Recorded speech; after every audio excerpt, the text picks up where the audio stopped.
नमस्कार आजिर एही स्वतंत्र विश्लेषण को आपणमानकु स्वागत। आज आमे एक बहुत ही चित्ताकर्षक एवं गभीर जेन धारणा उपरे कथा हेबा।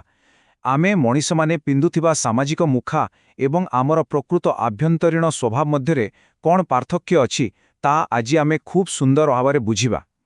तेबे डेरी नकरी सीधासळख आमर प्रथम विषयवस्तु को जीवा। आरंभरू गोटे अद्भुत जेन प्रहेलिका विषय चिंता करंतु तो लोकमानंकर प्रकृति केतोटी पार्टी बा मुह अछि। आपण भाबुथिबे एहा की प्रकार प्रश्न। प्रथमे शुणिले एहा एक अबांतर प्रश्न परि लागिपारे, किंतु एहा दुई जण प्राचीन रहस्यवादींक मध्यरे होइथिबा एक वार्तालापरु आसीछि, जहा मानव स्वभावर एक बहुत बड़ रहस्य उन्मोचन करिथाए। आश्चर्य लागिले भी सत कुहा जाय जे गौतम बुद्ध थरे ठट्टारे कहिथिले प्रत्येक व्यक्तिर अति कमरे चारोटी मुह थाए। एही मुहगुड़िक प्रकृतरे आमे पिंधुथिबा अलगा अलगा सामाजिक मुखा। आपण निजे भावंतु, निज बॉस को सामनारे, घरर चाकर सामनारे किमा निज जीवन साथीन सामनारे आमे कौन समान आचरण करू? बिल्कुल नुहे। आमे समय देखी मुखा बदलाई दो। एहाकू एक वास्तव दैनंदिन उदाहरण सह बुझिबा जहा आहुरी मजेदार। धरंतु रास्तारे गोटिए बहुत सुंदर झियो अतिक्रम करुछि। सेही समयरे जणे स्वामी हठात निजकू एपरि देखाइबे जेमिति से किछि भी देखि नाहांती। संपूर्ण उदासीनतार एक नकली मुखा पिंधि नेबे। किंतु सेही समयरे तांको स्त्री तुरंत एक सतर्कतार मुखा पिंधि नियंती और तांको उपरे नजर रखंती। देखिले तो आमर असली प्रतिक्रिया गुड़िक केमिति एही सामाजिक मुखा तले लुचि जाए। वर्तमान आमे एक नुआ भागकू जीवा। एही विभागरे आमे व्यक्तित्व बनाम स्वकीयता अर्थात पर्सनालिटी एवं इंडिविजुआलिटी विषय चर्चा करिबा। आपण जानती कि इंग्राजी पर्सनालिटी बा व्यक्तित्व शब्दटी आसीछि ग्रीक शब्द पर्सोनारू, जार प्रकृत अर्थ ही हेउछि गोटिए मुखा। यह समाज आम उपरे लदी देइछि, जहाँ मनीषकू एक आज्ञाधीन मेंढा परि करिदिए जी केवल भीड़ को अनुसरण करे। किंतु इंडिविजुआलिटी बा स्वकीयता हेउछि आमर प्रकृति प्रदत्त संपूर्ण असली एवं गोटिए सिंह परि स्वाधीन स्वभाव। आउ सबुठु बड़ कथा हैला केही भी जन्मरू ए मुखा पिंधि न थाए। पिलादिनरू ही समाज आम उपरे एहाकू जोर जबरदस्ती लदी देइथाए। आमको शिखा जाए निजरा प्रकृत भावना लुचाई नकली हस हसिबाकू। केवल सामाजिक सम्मान और प्रतिष्ठा पाइबा पाई बड़मानंक कथाकू आखिबुझी मानिबाकू आमको बाध्य करा जाए। एबे आसंतु आलोचना करिबा परवर्ती विभाग उपरे आधुनिक मनोविज्ञान बा साइकोलॉजीर सीमाबद्धता। मूल उत्सरे एक सुंदर घटना वर्णना करा जाइछि, जोठी थरे एक राजनैतिक संगठन एई विषय कहुथिबा जणे वक्तांकठारु तांकर मानसिक सुस्थतार प्रमाणपत्र मागिथिले। वक्ता जनक एहाकू सीधासळख प्रत्याख्यान करिथिले। तांकर जुक्ति थिला जे कौनसी राजनेतांकर एते अधिकार किंबा योग्यता नहीं जे से मनीषर अंतरर सुस्थतार विचार करिवे। कथाटा किंतु एकदम ठीक। पाश्चात्य मनोविश्लेषण अर्थात साइकोएनालिसिस प्रकृतरे संपूर्ण नुहे बोली एठारे जुक्ति करा जाइछि। एहा केवल आम स्वप्नर विश्लेषण करी मनर उपरी भागकू ही छुई थाए।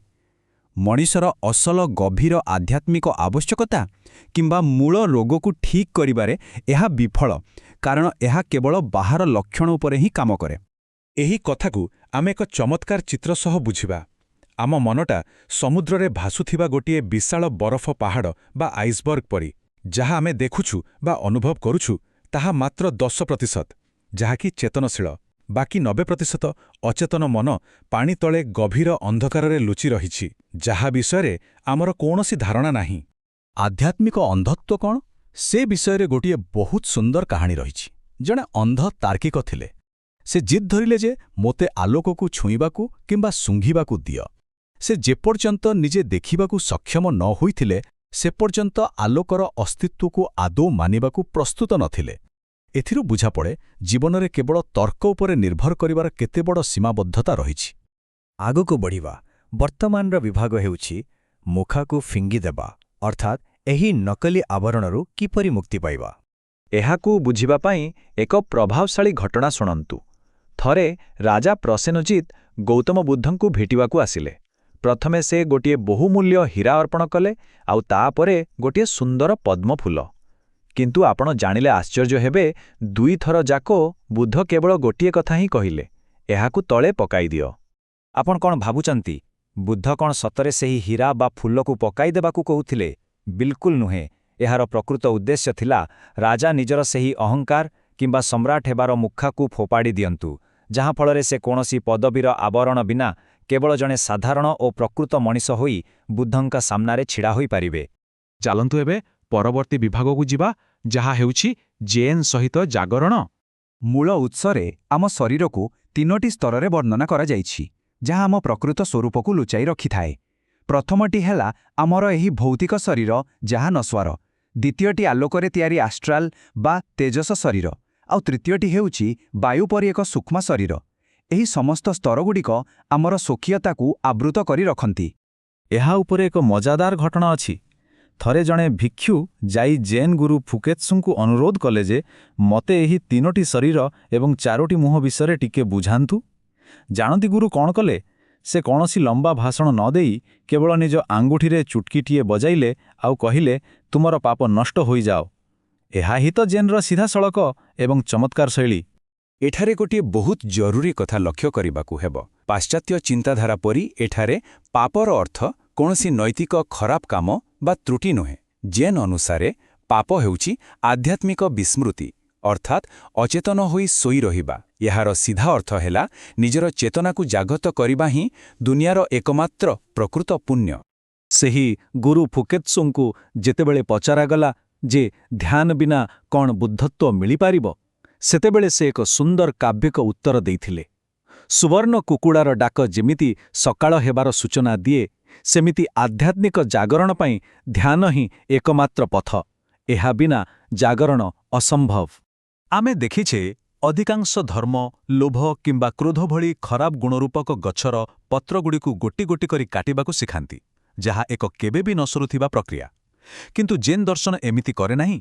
ଏହା ଗୋଟିଏ ଝଟକାରେ ଆମ ଅଚେତନତାର ମୂଳକୁ ହିଁ ସମ୍ପୂର୍ଣ୍ଣ ରୂପେ କାଟିଦିଏ। ତେବେ କଥାବାର୍ତ୍ତା କରୁ କରୁ ଆମେ ଏହି ବିଶ୍ଳେଷଣର ଶେଷରେ ଆସି ପହଞ୍ଚିଗଲୁ।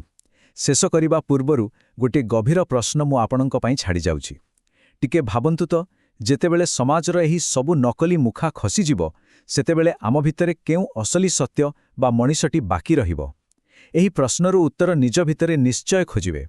ଆଜି ପାଇଁ ଏତିକି। ଜାଣିବା ଏବଂ ଶିଖିବାର ଏହି ଯାତ୍ରାକୁ ଜାରି ରଖନ୍ତୁ। ଧନ୍ୟବାଦ।